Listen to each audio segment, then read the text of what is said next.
سيدي أمدنا يا سيدي أمدنا يا سيدي يا حبيبي يا سيدي يا سيدي يا سيدنا عبد القادر الجيلاني يا سيدنا محمد بهاء الدين النقشبند يا بدلاء يا نجباء يا نقباء يا أوتاد يا أخيار يا مسلمو الجن عموما يا ملائكة السماوات والأراضين رجال الله أعينونا بسم الله والصلاة والسلام على رسول الله يا الله ባሪያዎች ሆይ ይሄ ሰውዬ የሚያንኳኳው የሚከፈትለት ነገር ኖሮ ተከፍቶለት ውስጥ ገብቶ ለመብላት ለመጠጣት አይደለም። የሞተ ሰው ሬሳ ላይ እንደዚህ ቁባ ተሰርቶ ሸሪዓን ተቃውሞ ማለት ነው። ነብዩ መሐመድ ሰለላሁ ዐለይሂ ወሰለም የአንድ ሰው ቀብር አንዲት ስንዝር ብቻ ካውራጣት እስከሚቀጥለው ጣት ያለችው የዛች ያህል ብቻ ከፍ ትደረቅ ቀብር መሆኗ እንድትታወቅ ብለው ሲያበቃ እላዩ ላይ ቤት ሰርቶበት ነው የሚያንኳኳው። ከዛስ አሚደና ያ ሰይዲ ያ ሰይድ አብዱል ቃድር ጀይላኒ ይላል። አሚደና ማለት መደድ ከሚለው ቃል የመጣ ነው። እርዱኝ ማለት ነው። እርዱኝ በዚህ ቀብር ውስጥ ያላችሁት ኤው ኳ እያደረኩ ነው እያለ ነው። እኛ ግን መኝታ ክፍላችንም ውስጥ ሆን የትም ሆን ያ ማንቀላፋ ማይተኛውን ጌታ ያ አላህ ያ ሐዩ ያ ቀዩም እንለዋለን። እማትሞተው ሕያው የሆንከው እንለዋለን። እነዚህ ሰዎች ደግሞ ኤው ሽበት ታዩበታላችሁ። ጺሙ ሁሉ ሸብቷል አይደለ? ስለዚህ እድሜ ማስረጃ አይደለም። ሐቅም መያዝ እንጂ እድሜ የሐቅ ባለቤት ለመሆን ማስረጃ አይደለም። እያንኳኳ ያለው ወደ አላሁ ስብሓነሁ ወተዓላ ሳይሆን እያንኳኳ ያለው በቀብር ውስጥ ወዳሉ ነው። ሰይድ አብዱል ቃድር ጀይላኒ የተባሉት እርዱኝ። እንደገና ደግሞ አህመድ ነቅሸበንድያ ሙሐመድ ነቅሸበንድያ የተባልከው ሰውዬ እርዳኝ። የጂን ሙስሊሞች በጠቅላላ እርዱን። በሰማይም በምድርም ያላችሁ መላእክቶች በጠቅላላ እርዱን፣ አግዙን፣ አኢኑና አግዙን ይላል። አጋዡ አንድ አላሁ ስብሓነሁ ወተዓላ ብቻ ነው። ረዳቱ አንድ አላሁ ስብሓነሁ ወተዓላ ብቻ ነው። የአላህ ባሪያዎች ሆይ አገራችን ላይ ይሄ እንዳይመጣ ነው ምንፈራው። ሰዎች ለብቻቸው ሲቀበሩ ቀብራቸው ከፍ ተደርጎ ሲሰራ ምን ይደረጋል? ልክ እንደዚህ ይመለካል። ለዚህ ደግሞ ማስረጃ አለን። ወሎ፣ ጎንደር፣ ጎጃም፣ ጉራጌ በዚህ የተሞሉ ናቸው። ከዚህ በፊት ደጋግመን ቪዲዮዎቹንም ለቀናል። ስለዚህ የሰው ልጅ በጣም ሊጠነቀቅ የሚገባው ባላህ ላይ ላለማጋራት ነው። ባላህ ላይ ያጋሩ መሞት የዘላለም እሳት ያወርሳል። ይሄንን ሽርክ አይደለም ይላሉ አህባሾች። ምን ይላሉ?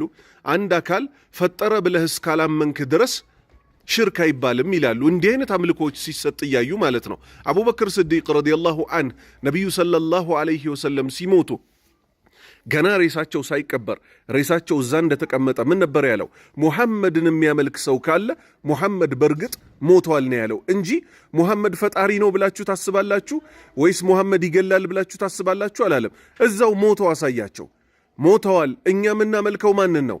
አላህን የሚያመልክ ካለ ግን አላሁ ሐዩን ላይሞት፣ አላህ ሕያው ነው፣ የማይሞት ጌታ ነው። ነቢዩ ሰለላሁ ዐለይሂ ወሰለም ቀጠሉና ምን አሉ? አላሁመ ላ ተጅዐል ቀብሪ ወተነን ዩዕበድ፣ አላህ ሆይ ቀብሬን የሚመለክ ጣዖት አታድርግብኝ አሉ። ቀብሬን የሚመለክ ጣዖት አታድርግብኝ አሉ። ይኸው እነዚህ ግለሰቦች ምን እያደረጉ ነው?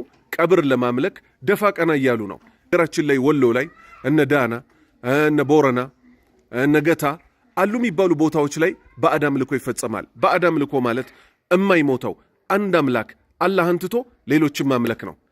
ዒሳ በሕይወት ያለው ሁለተኛው ሰማይ ላይ ገና ለወደፊት ወርዶ እውነተኛውን ሞት የሚቀምሰውን እሱን ማምለክ ክህደት ከሆነ የሞቱትን የሰዎች ሁሉ አለቃ የሆኑትን ነቢዩ ሙሐመድን ሰለላሁ ዐለይሂ ወሰለም ማምለክ ክህደት ከሆነ ሽርክ ከሆነ ከዚህ ውጭ ያሉትን ማምለክማ ይበልጥ ሽርክ ይሆናል፣ ይበልጥ ሽርክ ይሆናል። የአላህ ባሪያዎች ሆይ ይሄ ነው የተፈራው፣ ይሄ ነው የተፈራው ይሉ ይሆናል። አይኛ የሙፍቲን ቀብር በቻልነው መጠን የሚባል ነገር የለም። ሐታ ታውቃላችሁ የአላህ ባሪያዎች ሆይ ኮልፌ እስላም መቃብር ላይ ነቢዩ ሰለላሁ ዐለይሂ ወሰለም የከለከሉት ነገር ይሰራል። ምን ብለዋል? ቀብር ላይ አላ ዩክተበ ሸይ ምንም ነገር በላዩ ላይ እንዳይጻፍበት ብለዋል። ስም ማጻፍ ማቸው ገሌ ይባላል የሚባለው ራሱ ከሸሪዓ የሚጻረር ነገር ነው። ሙስሊሞች በጠቅላላ ሊርቁት ይገባል። ስለዚህ ሽርክ የሆነውን ነገር ሽርክ አይደለም የሚሉን ሰዎች አሉ። ታዲያ የመካ ሙሽሪኮች የሰሩትን ስራ እየሰሩ ሽርክ አይደለም ይሉናል። ወደ ሽርክ የሚጣራ ነገር ወደ ሽርክ የሚመራ ነገር እየሰሩ ደግሞ ይሄ ወደ ሽርክ አይመራም ይሉናል። የአላህ ባሪያዎች ሆይ እንጠንቀቅ። ይሄ ነው ሽርክ በተግባር። ሰውየው አንኳኳ፣ የሚከፍትለት አጥቷል። መቼም ቢሆን አይከፈትለትም፣ መቼም ቢሆን አይከፈትለትም። አላሁ ስብሓነሁ ወተዓላ ምን አለ? ኢን ተድዑሁም ላ የስመዑ ዱዓአኩም፣ ጥሪ ብትጠሯቸው እኮ እነሱ የእናንተን ጥሪ አይሰሙም አለ። እነማን? ከአላህ ውጭ ያሉትን በጠቅላላ። አላሁ ስብሓነሁ ወተዓላ ራሱን ሲያስተዋውቅ ምን አለ?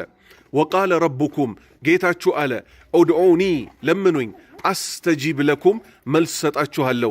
መልስ መስጠት የሚችለው እሱ ብቻና ብቻ ስለሆነ። ባረከላሁ ፊኩም የአላህ ባሪያዎች ሆይ ከምንም ጊዜ በላይ በአላህና በመጨረሻው ቀን አምኛለሁ የሚል ሰው በተለይ ወደ ከተማ የዲን ትምህርት አለ የሚባልበትን መልሰው ወደ ቀብር አምልኮ ሊጠሩን የሚሞክሩ ሰዎች እየተጉ ያሉ ሰዎች አሉና በየኹጥባው በየደርሱ ትምህርቶች በጠቅላላ ሊሆን የሚገባው ሙታንን ትተን ሬሳን ትተን አጥንትን ትተን እማይሞተውን ሕያው የሆነውን አንድ አምላክ አላሁ ስብሓነሁ ወተዓላን ብቻና ብቻ በማምለክ ላይ እንዲሆን ሁላችንም ያቅማችንን እንጣር።